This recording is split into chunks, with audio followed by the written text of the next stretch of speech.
Now, elsewhere, shocking and sickening. The North West's longest-serving MP's description of poverty in the region in 2019. Frank Field was in Morecambe today visiting a food bank, and he was joined by the Conservative Heidi Allen. They put aside their political differences and invited those who've lived with poverty to tell their stories. But is anyone listening? Our political editor, Nina Warhurst, reports.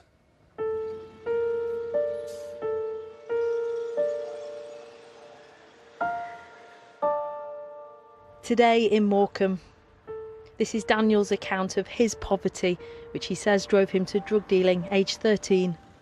You're so afraid of what will happen to you if you don't do it.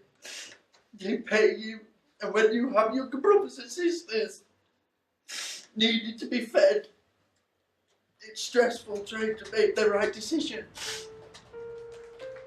The pain of getting up in the morning and not knowing that you've got no food, knowing that your belly is literally crunching up and you're in agony. Some people say, Daniel, that level of hunger, of poverty, just doesn't exist in this country anymore. That is a lie. They're doing that, and I'll put it bluntly, clear as day, that's a lie.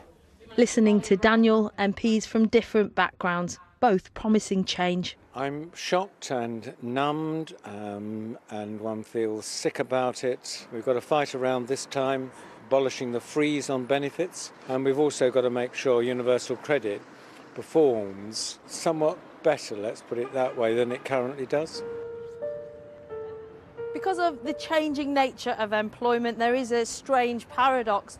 More people are employed, but more people are living in poverty. And that's not just here in Morecambe, it's Manchester, it's Merseyside, it's Macclesfield, it's across the North West. Almost 1 in 4 people in the North West are living in poverty. Almost 500,000 of them are children. That's 20,000 more than 5 years ago. Is that down to austerity? Do you make that causal link between the two?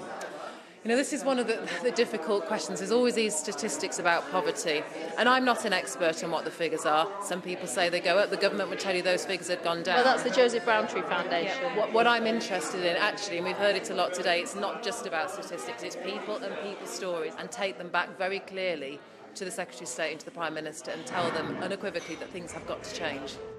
People look at you and all you can see in their faces is scrounge,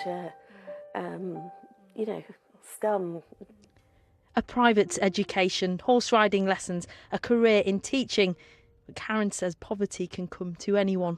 It makes me feel like a failure as a citizen, a worker, a mother, everything. And that pressure just builds and builds and builds until your mental health starts to deteriorate.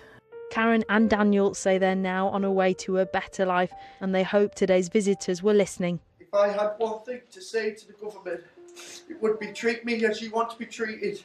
See me as a person, not a number. See me as living. I am flesh and blood.